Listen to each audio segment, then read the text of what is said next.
Hi there, my name's Kevin Gidice and I'm the Managing Director of Harviestoun Brewery, and welcome to our brewery here today.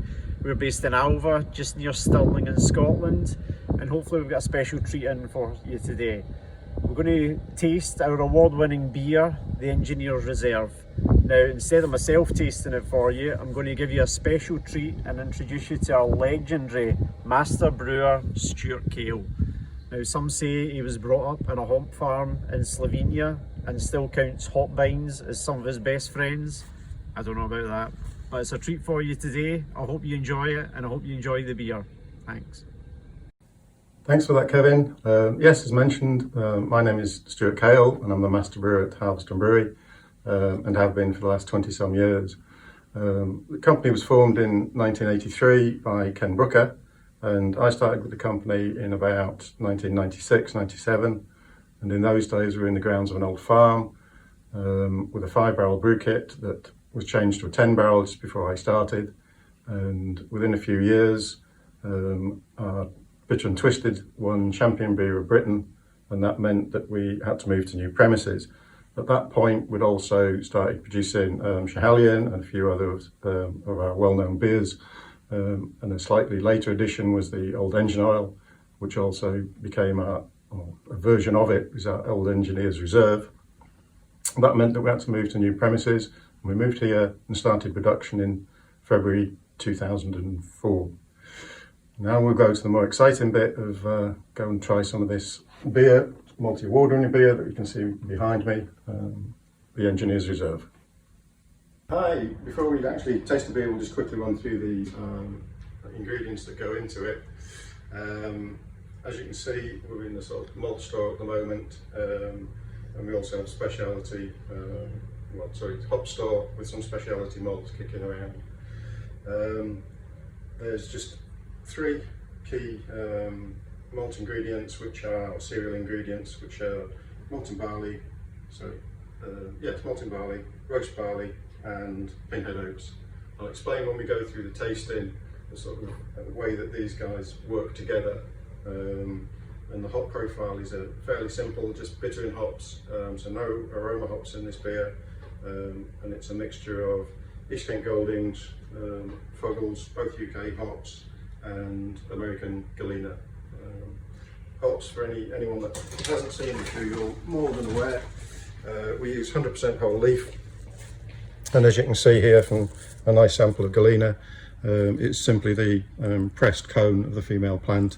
The bit that we're interested in, I suppose, to an extent, the greatest, to the greatest extent, is the yellow bits that you see in here, which is the lupulin glands, and that's where an awful lot of the flavour that we're interested in comes from. Just as a little point, we're quite lucky here. We work with a local farmer and our local maltster, both of which are quite close to the brewery.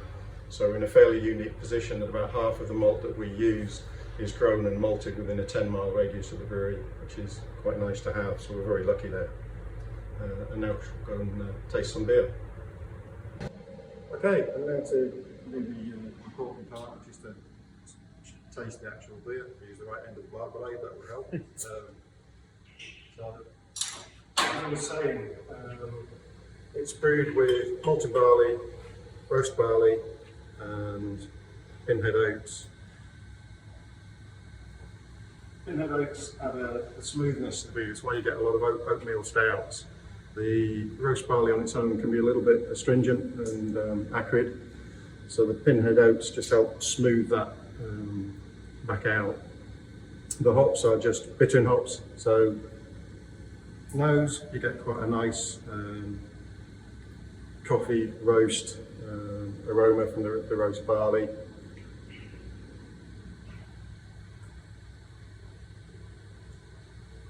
Taste wise, it's great.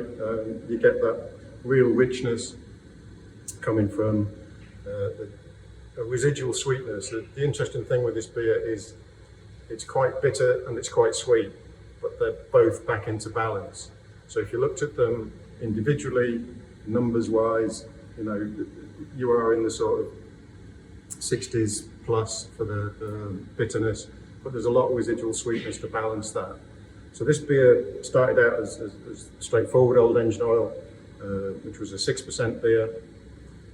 And then especially for our American market, we wanted to ramp that up a little bit. So we increased it up to 9%. It's just more of the same ingredients, but it just increases the fermentable sugars. So we get a higher alcohol, which results in a 9% beer. Cheers. Okay, thanks for that, Stuart. I hope you all enjoyed that. As you can see now, you can probably see behind me, I'm actually at our Highland Park casks that we put one of our other beers into. So the beer that Stuart just took you through, the Engineer Reserve, we actually have a version of that that goes into these Highland Park casks for at least 6 months and then matures and comes out as our other beer, Ola Do. If you want to check out that beer or any of our other beers, then please come and see us at harviestoun.com.